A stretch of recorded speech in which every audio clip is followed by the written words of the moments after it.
Прывітанне! Вы на канале Гродно 1127 і сёння мы падрыхтавалі для вас новую гісторыю. Прысвечаная яна будзе будынку, відэа разбурэння якога апублікавала на гэтым тыдні большасць гродзенскіх СМІ. І гэта дом афіцэраў, альбо як яго назвалі першапачаткова, дом стральца. Таму стаўце падабайку, падпісвайцеся на наш канал і мы пачынаем.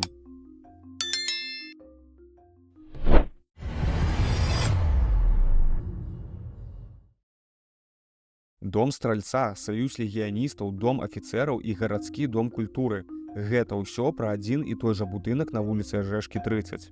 Гэтая пабудова выдатны і адзін з нешматлікіх прыкладаў канструктывізму, якія захаваліся ў Гродні. Але калі яго пачалі будаваць? Распавядаем. У 1923 годзе ў зямельны надзел на скрыжаванні тагачасных вуліц Ажэшкі і Кірхавай, які быў ва ўласнасці польскага дзяржаўнага банка, заклалі першы камень. Яго ў падмурак будучага будынка паклаў тагачасны прэзідэнт Польшчы Станіслаў Вайцяхоўскі. Галоўным чынам будаўніцтва адбывалася на дабрачынныя ахвяраванні. Нават надрукавалі спецыяльную марку з выявай запланаванага фасада. Будынак дома стральца будавалі паміж дзвюма сусветнымі войнамі. Менавіта па гэтаму ў ім было запланавана супрацьгазавае сховішча на 550 асобаў, а фінансавыя пытанні вакол яго выклікаюць дадатковую цікавостку. У траўні 1935 года гарадскі радны Рамуальд Палуян прапанаваў выкарыстаць грошы з крэдыта на пабудову дома стральца для пагашэння гарадскога дэфіцыта. Але прэзідэнт горада запярэчыў і сказаў, што крэдыт на дом стральца мае дачыненне да выхавання будучых абаронцаў айчыны. Таму нельга разглядаць гэтае пытанне выключна утылітарна.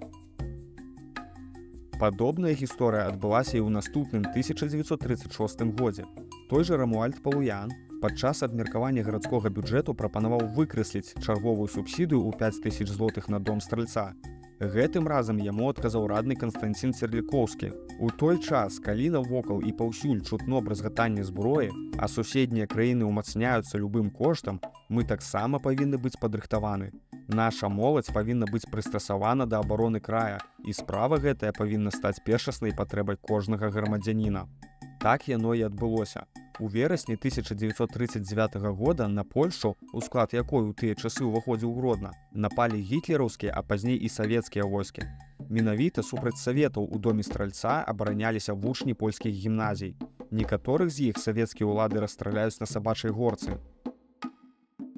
У лістападзе 1965 года гродзенскія чыноўнікі прынялі рашэнне аб зносе шэрагу будынкаў па вуліцах Акадэмічнай і Батанічнай.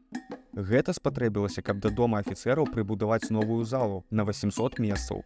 Яе ўзвялі ў 1973 годзе. Доўгі час яна была галоўнай канцэртнай пляцоўкай Гродна з самай вялікай сцэнай у горадзе. Але, як бачым, праіснавала яна толькі 51 год. Дарэчы, у гэтым жа будынку размяшчаўся спартыўна-гімнастычны комплекс. У ім трэніравалася 4-разовая алімпійская чэмпіёнка Вольга Корбут. Але што будзе далей з домам афіцэраў? У красавіку 2023 года будынак прадалі з аўкцыёна. Прычым спрабавалі яго прадаць яшчэ з 2016 года. У выніку яго набыла брэсцкая кампанія Палесе Жылбуд за мінімальную цану, адну базавую велічыню ці 37 рублёў. Па ўмовах таргоў яна павінна правесці капітальны рамонт або рэканструкцыю будынка і ўвесці яго ў эксплуатацыю на працягу 4 гадоў. У ім можа з'явіцца забаўляльны цэнтр, рэстаран ці гандлёвыя плошчы. А знос савецкай пабудовы 1973 года з канцэртнай залай быў прапісаны ва ўмовах, бо яна была ў аварыйным стане.